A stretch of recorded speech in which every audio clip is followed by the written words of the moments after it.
যোৱা কিছুদিনৰ পৰা আমি দেখিছো অসমত এটা সাম্প্ৰদায়িক সংঘাত সৃষ্টি কৰাৰ কাৰণে অপচেষ্টা চলিছে।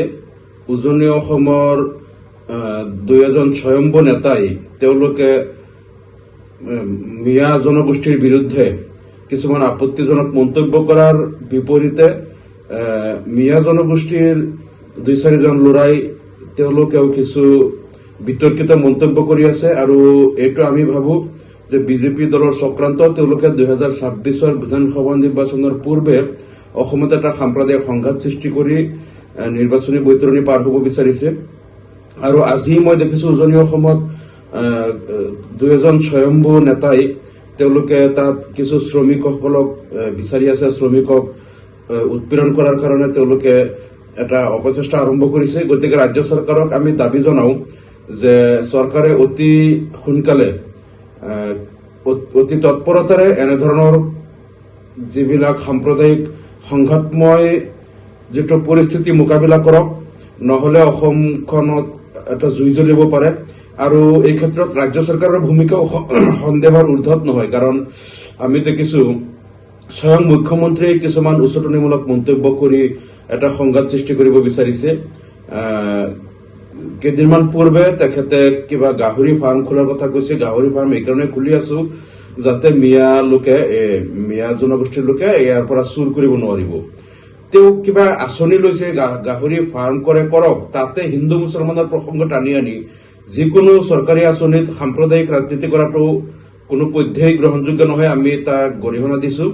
তাৰ কিছুদিন পূৰ্বেও আমি দেখিছো ঢিঙত এটা নাটকীয় পৰিস্থিতিৰ সৃষ্টি কৰি সমগ্ৰ অসমত এটা উত্তপ্ত পৰিস্থিতিৰ সৃষ্টি কৰা হল। আৰু উজনি অসমত নামনি অসমৰ একাংশ শ্ৰমিকক কিছু লোকে মাৰপিট কৰি তাত তেওঁলোকৰ টকা পইচা আত্মসাৎ কৰি তেওঁলোকক খেদি পঠিয়ালে। সমগ্ৰ অসমখন এটা সংঘাতময় পৰিৱেশ সৃষ্টি কৰিলে, য'ত ঢিঙত এটা নাটক সৃষ্টি কৰা হল। এইকাৰণে মই কৈছো যে যিগৰাকী কিশোৰী বলাৎকাৰৰ কথা কৈ তেওঁলোকে সমগ্ৰ অসম জ্বলাইছিল, আচলতে তাত ধৰ্ষণ বা বলাৎকাৰৰ একো ঘটনাই সংঘটিত হোৱা নাছিল।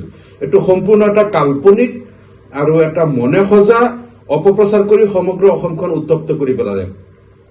এইটো আপোনালোকে যদি চাই যে ঢিঙৰ যিগৰাকী কিশোৰীক বলাৎকাৰৰ কথা কৈ তেওঁলোকে সমগ্ৰ অসমত সাম্প্ৰদায়িক উত্তেজনা সৃষ্টি কৰিলে চৰকাৰে, সেই কিশোৰীগৰাকীৰ পৰিয়ালৰ ভাষ্য আপোনালোকে শুনক, কিশোৰীগৰাকীৰ ভাষ্য শুনক। আনকি নগাঁও মেডিকেল কলেজত ছোৱালীজনীৰ তাত পৰীক্ষা কৰা হৈছে, ট্ৰিটমেণ্ট কৰা হৈছে, তাতো গৈ মেডিকেল ৰিপৰ্ট চাওক, তাত ধৰ্ষণৰ নিচিনা একো ঘটনাই সংঘটিত হোৱা নাই।